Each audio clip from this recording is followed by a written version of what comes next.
Bueno, bienvenidos a una nueva inversión profunda para quienes tienen esa curiosidad, digamos, insaciable por entender las tuercas y los tornillos del mundo tecnológico que nos rodea. Ujú. Hoy tenemos sobre la mesa una pila de documentos que, de verdad, relatan una historia fascinante.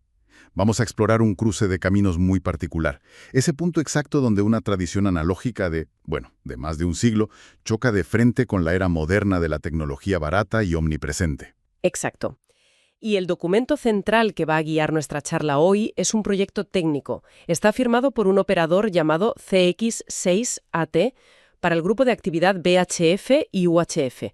El título, es bastante descriptivo. Se llama Proyecto Baliza Telemétrica Wi-Fi para 2,4 GHz con ESP32. Y aunque ese título suene a manual de ingeniería súper avanzado, este proyecto esconde una profundidad cultural inmensa. Porque, para dar el contexto que merece este análisis, hemos cruzado los datos del proyecto de CX6AT con varias fuentes adicionales. Claro, no nos hemos quedado solo en el esquema. Eso es, hemos revisado manuales técnicos sobre el lenguaje de programación MicroPython, capítulos enteros del clásico imponente libro de antenas de la ARRL, que es la Liga Estadounidense de Radioaficionados, y también guías modernas de experimentación con hardware de código abierto y textos fundamentales sobre la ética de la IAEU, la Unión Internacional de Radioaficionados. Pues sí, y la misión de hoy no es leer un esquema de circuitos de principio a fin, porque, eso sería absolutamente insoportable en formato audio. Totalmente. El objetivo es entender cómo la cultura clásica de los radioaficionados, esa comunidad que lleva décadas estudiando cómo rebotan las ondas de radio en nuestra atmósfera, se está fusionando con el Internet de las cosas. Y lo que resulta más llamativo, cómo están logrando hacer ciencia ciudadana real usando piezas que cuestan menos que un bocadillo. Es una pasada, sí. Vale, vamos a desgranar esto porque aquí está la clave del asunto. Empecemos por lo más básico. ¿Qué es exactamente esta baliza de CX6AT y qué problema intenta resolver? Pues a ver, para apreciar el ingenio detrás de este proyecto, primero hay que entender qué es una baliza en el mundo tradicional de la radio. Ujú. Históricamente, el propósito de una baliza ha sido emitir una señal constante, o periódica, desde un punto fijo. La idea es que otros operadores, que están a decenas o cientos de kilómetros, puedan sintonizar esa frecuencia e intentar escucharla. Ya, para ver si llega la señal. Exacto. Si la escuchan fuerte y clara, saben que la propagación atmosférica en ese momento es buena. Si no la escuchan, saben que las condiciones están cerradas. El proyecto hace exactamente esto, pero en la banda de 2,4 GHz, concretamente en el canal 1 de la banda Wi-Fi estándar. Espera, para poner esto en perspectiva, frente a lo que cuentan los libros de historia, si uno consulta los manuales clásicos, una baliza tradicional transmite en código Morse, ¿verdad? Y requiere un equipo bastante pesado. Así es. Tradicionalmente emite un pitido constante transmitiendo su identificador en Morse una y otra vez. Y para captar eso, el que escucha necesita un receptor especializado, una antena direccional enorme en el tejado y muchísima paciencia para distinguir ese tono entre el ruido de estática. Es una afición que requiere espacio y dinero. Y ahí es donde entra el momento de genialidad de este documento. Este proyecto hace algo que rompe los esquemas por completo. Totalmente. No usa código Morse y quien lo escucha no necesita un receptor carísimo. Lo que hace esta placa es codificar la telemetría del entorno, los datos del clima, y los inyecta directamente en el nombre de una red Wi-Fi. En el SSID. Eso es, ese nombre que todos buscamos en el móvil cuando llegamos a una cafetería. Y lo fascinante aquí es cómo este sistema utiliza una tecnología comercial omnipresente para hacer ciencia. Al usar el SSID de una red Wi-Fi, la baliza de CX6AT está empleando protocolos estándar de espectro ensanchado. Claro. Esto significa que cualquier teléfono móvil, cualquier portátil, se convierte instantáneamente en un receptor de microondas capaz de leer telemetría. Si un móvil ve esa red Wi-Fi fantasma, está recibiendo datos atmosféricos. Es una democratización absoluta. Si hablamos de democratizar, tenemos que mirar la lista de materiales, los ingredientes, porque resulta casi cómico lo accesible que es. El cerebro es una placa ESP32. A eso se le añade un sensor azul muy común, el DHT11, que mide temperatura y humedad. Sí, súper típico. Y para la batería, el proyecto detalla un divisor resistivo, que suena a componente de la NASA, pero que literalmente son dos resistencias de céntimos soldadas juntas. La energía sale de una pequeña batería de litio o de un cargador viejo por USB. Todo pinchado en una protoboard de plástico sin soldar. ¿Cómo es posible que algo tan rudimentario reemplace a equipos clásicos tan caros? La respuesta está en la evolución brutal de los semiconductores. El libro que hemos revisado sobre programación deja muy claro que el ESP32 no es un simple chip. Es un microcontrolador de 32 bits que lleva integrado un transmisor Wi-Fi, Bluetooth y una pila de red TCP/IP completa. Todo en uno. Exacto. Hace 2 décadas, tener esa capacidad computacional con transmisión digital requería un ordenador entero.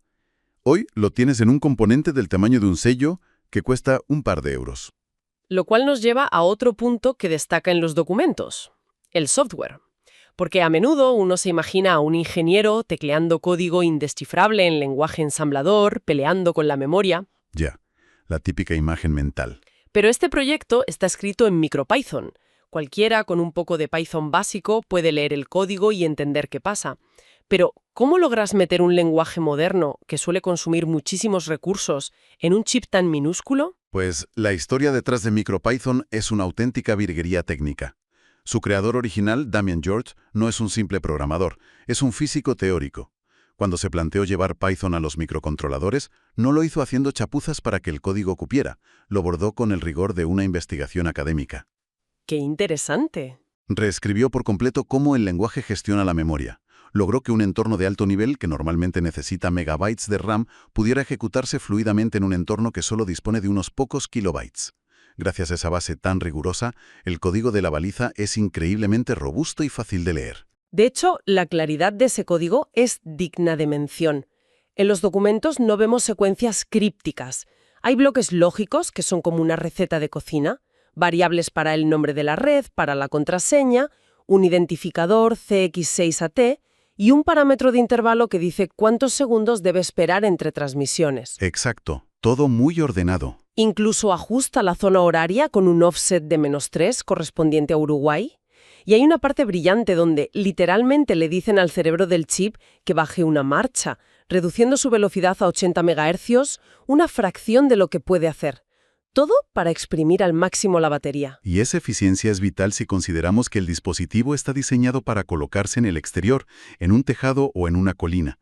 El código también asigna de manera muy limpia qué patilla física del chip corresponde a cada sensor. Sí. Por ejemplo, el puerto GPIO 4 lee el sensor de temperatura y el GPIO 36 lee el voltaje de la batería utilizando un conversor analógico digital.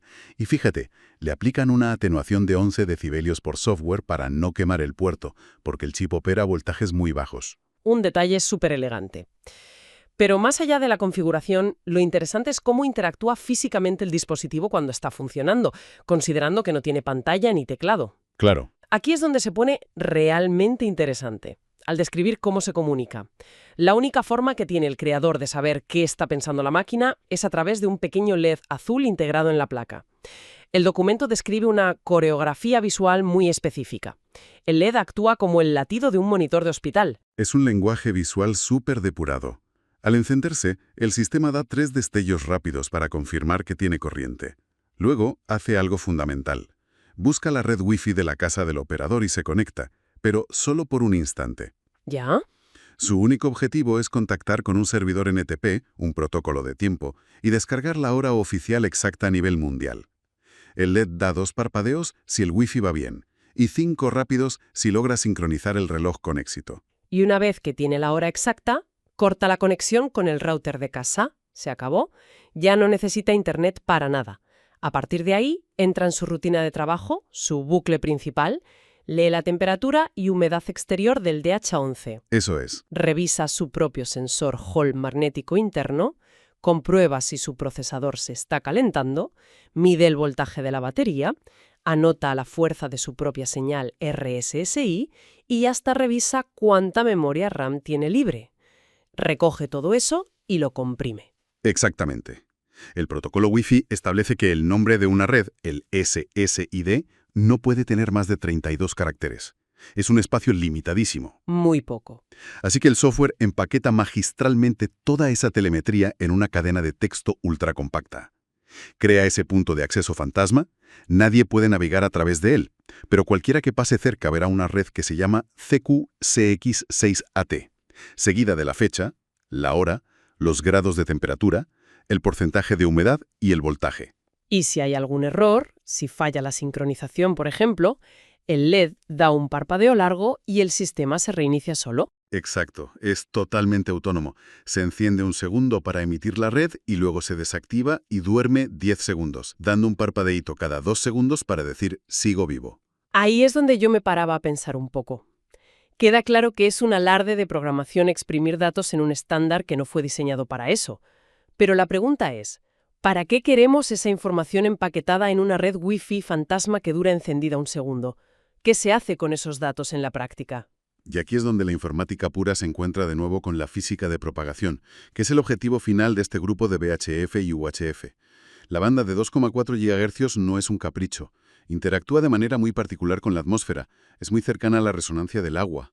Claro, por eso los microondas calientan la comida en esa frecuencia. Precisamente, eso significa que la humedad ambiental, la lluvia o la niebla afectan drásticamente a cómo viajan estas ondas de radio.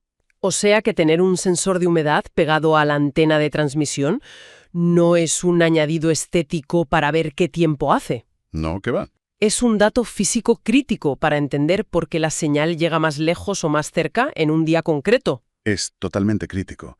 Cuando un operador recibe ese SSID en su ordenador, no solo sabe que la señal ha llegado.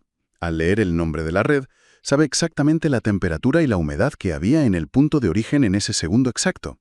Esto permite estudiar fenómenos como las inversiones térmicas. Ya, cuando el aire caliente atrapa al frío. ¿Eso es? Ese nivel de autonomía y de ciencia ciudadana me parece alucinante.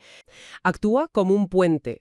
No ignora la teoría clásica. Al contrario, abraza los principios de propagación que el ARRL Antena Book lleva enseñando 70 años.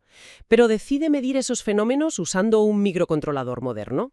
Representa exactamente la ética y los principios de evolución que la IARU siempre ha intentado fomentar. Así es. Entonces, ¿qué significa todo esto en el fondo?